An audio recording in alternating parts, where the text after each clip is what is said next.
واخيرا وبعد طول انتظار نزل من اكتر الافلام المنتظره في 2026 كلها، فيلم السوبر هيرو الجديد، او يعني من اكتر الافلام المحبوبه للناس كلها في افلام السوبر هيروز. هو فيلم سبايدر مان الجديد والجزء الرابع من السلسله الجديده الخاصه بسبايدر مان، وهو سبايدر مان براند نيو داي. وهنشوف على مدار احداث الحلقه هل الفيلم ده فعلا يستحق المشاهده ويستحق ان انت تدخله سينما ولا لا.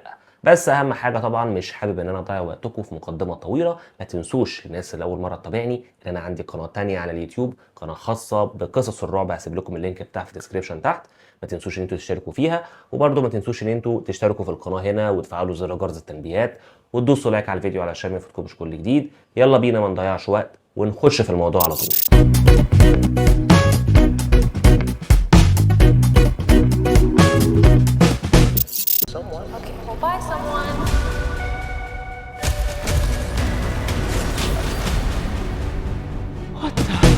الجزء ده طبعا هو الجزء الرابع، وما اعتقدش ان هو الاخير في سلسله افلام سبايدر مان.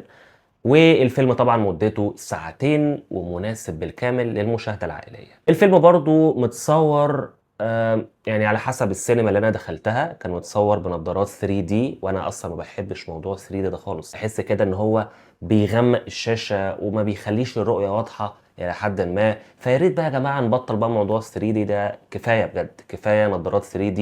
يعني نشوف الفيلم عادي جدا ستاندرد بشكل طبيعي، او ندخله اي ماكس او اي حاجه زي كده. انما نظارات 3D بقت بجد موضوع بايخ، يعني انا ما بحبوش بصراحه. معرفش انتوا رايكم ايه. وحابب اول حاجه ان انا ابدا بالقصه. القصه هنا طبعا بعد احداث الجزء الثالث مباشره، احداث الجزء الثالث اللي هو نو واي هوم. بيتر باركر فجاه جسمه بيبدا يتغير وقدراته العنكبوتيه بتتطور بشكل مخيف لدرجه انه نفسه مش فاهم ايه اللي بيحصل له. وفي نفس الوقت بيظهر تهديد جديد في نيويورك، عدو مختلف عن اي شرير قبله قبل كده، وبيمثل خطر ضخم على المدينه. وطبعا مش هحرق واقول لكم مين بالظبط، وده لان طبعا العدو مش ظاهر اصلا في التريلر. ما انصحش برضو اي حد ان هو يشوف التريلر عشان ما يتحرقلوش اي حاجه من مشاهد الاكشن اللي موجوده في الفيلم.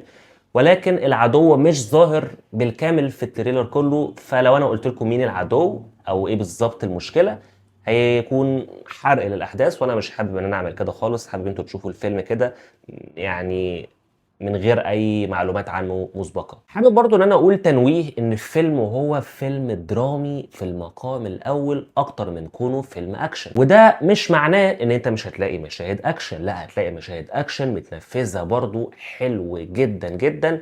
ولكن هو بيركز اكتر على حياه بيتر باركر، بيركز اكتر على حياته النفسيه والتوابع اللي حصلت له بعد القرارات اللي خدها في الجزء الثالث نو واي هوم، والتوابع النفسية اللي حصلت بعد الأحداث دي. فهو بيتكلم عن الفقد، الاحتياج، الحالة النفسية السيئة اللي بيعيشها، الوحدة، ما بقاش خلاص محاط بأصدقائه اللي كان عارفهم أو صديقته، أو الافنجرز ما بقاش محاط بأي حد خالص، بقى وحيد في حياته. فبيكلمنا أكتر عن حياته. وده مش معناه برضو زي ما انا قلت لكم ان مفيش مشاهد اكشن، لا في مشاهد اكشن متنفذه حلو جدا. الفيلم عجبني جدا وفكرني بالجزء الثاني بتاعت السلسله القديمه خالص. احداثه كده فكرتني فعلا بالجزء ده، ومش حابب انا احرق لكم واقول لكم ليه بالظبط. في طبعا ابطال خارقين ظهروا في الفيلم زي ذا بانشر، وده هنرجع له دلوقتي نتكلم عليه. وذا هالك، ذا هالك برضه يا جماعه ظهر في الفيلم، بالرغم ان هو ما عملش مشاهد اكشن كتير، ولكن المشهد الاكشن اللي عمله كان طويل، تقريبا مدته تلت ساعة او نص ساعة مش فاكر بالظبط.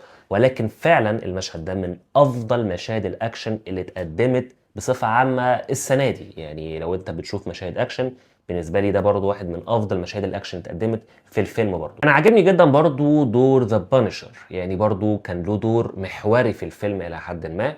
كان الكوميديا بينه وبين توم هولاند كانت رهيبة جدا، بالرغم من اختلاف الشخصيتين نفسهم. شخصية مرحة وهي طبعا شخصية سبايدر مان، وشخصية ذا بانشر شخصية جدية إلى حد ما، وفي نفس الوقت بيخرج منه شوية كوميديا كده. بيعملوا ميكس رهيب بصراحة، يعني الكوميديا اللي بينهم أو التوليفة اللي بينهم. Sorry about that. You're not one of my students, sorry. زي ما انا قلت لكم مشاهد الاكشن اللي في الفيلم متنفذه حلو جدا، وخصوصا برضو غير مشهد بتاع ذا هالك، في برضو مشهد في اخر الفيلم كده كان متقدم فيه شخصيات لابسه احمر. مش حابب برضو ان انا احرق لكم، ولكن المشهد ده برضو كان متنفذ بطريقه جميله، بالرغم ان كل ده يعني هو جرين سكرين في الاول وفي الاخر، ولكن متنفذ بطريقه حلوه جدا فعلا، لدرجه ان السينما كلها سقفت بعد المشهد ده. عشان تشوف الفيلم وتفهمه لازم تبقى شايف الثلاث اجزاء طبعا اللي فاتوا بتوع الفيلم، وخصوصا الجزء اللي فات وهو نو واي هوم. ده غير تبقى واخد فكره برضو كده عن فيلم ثاندر بولتس لو انت ما شفتوش. طبعا تبقى واخد فكره عن ذا بانشر. الحاجات دي كلها طبعا مهمه، لازم تبقى واخد فكره عن الافلام والمسلسلات دي قبل ما تشوف الفيلم. الفيلم برضه حسيت ان هو واخد شويه كده من ثاندر بولتس. فيلم ثاندر بولتس اللي اتقدم السنه اللي فاتت، في بعض الاحداث الخاصه بالشرير اللي موجود في الفيلم لقيتها برضو متقدمه بنفس الطريقه بتاعت ثاندر بولز، فحسيت ان انا بشوف الحاجات دي مش لاول مره، بالرغم ان هي متنفذه حلو جدا بطريقه حلوه جدا وعلى نطاق اوسع من اللي حصل في فيلم ثاندر بولز. لو انت جيت سالتني قلت لي ايه هو افضل جزء في السلسله كلها من وجهه نظرك الشخصي، انا بالنسبه لي هو الجزء الثالث. الجزء الثالث اللي اتعمل مش فاكر اتعمل في 2022 تقريبا، ده بالنسبه لي حرفيا كان افضل جزء في السلسله الجديده بالمناصفه مع الثلاثيه القديمه طبعا. يعني كفايه ان انت هتلاقي فيه الثلاث شخصيات بتوع سبايدر مان ظهروا، هتلاقي فيه دكتور سترينج، هتلاقي فيه الشخصيات الشريره كلها اللي على مدار السلسله القديمه والسلسله الجديده، وكل حاجه كانت حرفيا يعني انت ما كنتش ملاحق من الاحداث اللي بتحصل، مش ملاحق من الاكشن ده غير القصه نفسها. الموضوع فعلا كان رهيب وكان عاجبني جدا. ولكن الجزء هنا برضو مش معناه ان هو وحش، لا، جزء بصراحه برضو من افضل اجزاء السلسله. بالنسبه لي هو افضل بكتير من الجزء الاول والجزء الثاني. يعني بالنسبه لي كده لو انت هترتب الاجزاء، افضل جزء في السلسله الجزء الثالث، بعد كده الجزء ده اللي هو براند نيو داي، بعد كده الجزئين بقى الاول والثاني دول في الاخر. يعني بصراحه من اكتر الحاجات بالنسبه لي اللي نجحت الفيلم بطريقه حلوه جدا وهي الشريره كانت عامله الدور بطريقه رهيبه فعلا. يعني فعلا حسيت بالقلق وبالخوف وبالرهبه وبالقلق على سبايدر مان نفسه والشخصيات اللي معاه. فكان موضوع فعلا صعب، يعني موضوع اللي هي بتقدمه او الطريقه اللي هي بتقدمها مش مجرد شرير بيضرب ويهجم والكلام ده بطريقه عشوائيه، لا، يعني عامل استراتيجيات صح وبطريقه. يعني انا برضو مش حابب ان انا احرق لكم اي حاجه، ده غير ان الشريره دي جايه برضو من عمق درامي هيخليك ان انت تتعاطف معاها بالرغم من خوفك منها في نفس الوقت، وهيبرر لك ايه الاحداث او ليه هي بتعمل كده اصلا من الاساس، فيخليك ان انت تتعاطف معاها وتخاف منها في نفس الوقت. ودي من اكتر الحاجات اللي كانت مختلفه وعجبتني جدا في الفيلم. ونيجي بقى على الاداء التمثيلي. الاداء التمثيلي هنا من الطراز الرفيع فعلا لتوم هولاند. توم هولاند قدم افضل اداء تمثيلي في مسيرته كلها في الفيلم ده. وده بالنسبه لي افضل اداء تمثيلي لشخصيات سبايدر مان بصفه عامه، بالمناصفه مع توبي ماجواير او الثلاثيه بتاعت سبايدر مان الاولانيه.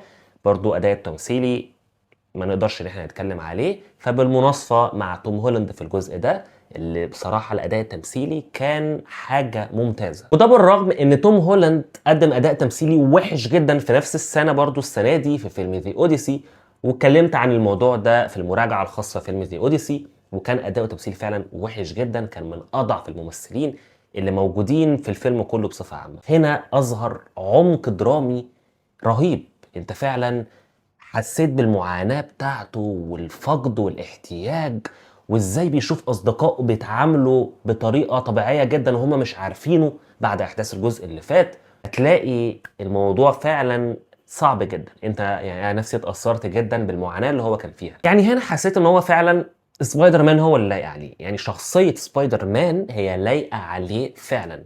يعني لو خرج بره زون الشخصية دي زي ما عمل في ذا اوديسي، لا، حسيت ان الموضوع مش لايق عليه، هو ملوش غير سبايدر مان فعلا. يعني الحاجات برضو اللي عجبتني جدا هي الغموض اللي موجود في الفيلم. في بداية اول نص ساعة في الفيلم هتلاقي فيه غموض كده، في حاجة بتحصل للناس اللي موجودين في المدينة كلها، هتفضل تقول هو ايه اللي بيحصل وليه والكلام ده، فانت ده بيزود عندك اللي هو احساسك بالقلق والتوتر وان انت عايز تكمل الفيلم فعلا لاخره. عجبني جدا تصوير الفيلم بصفه عامه، كان مشاهد الاكشن وساعات السلو موشنز اللي بتبدا تتعمل كانت جميله جدا في الفيلم فعلا، بالرغم ان هو متصور بجرين سكرين واحنا كلنا عارفين كده، ولكن متنفذه بطريقه حلوه جدا، من افضل الاجزاء بتاعت السلسله كلها اللي متصوره بيها الفيلم. في حاجات برضو ما عجبتنيش في الفيلم، وهي طول مده الفيلم مدته ساعتين زي ما انتم شايفين كده، وحاسس ان الاحداث دي كلها يعني ما تستاهلش ساعتين، كان ممكن يبقى ساعه ونص يبقى حلو عليه قوي.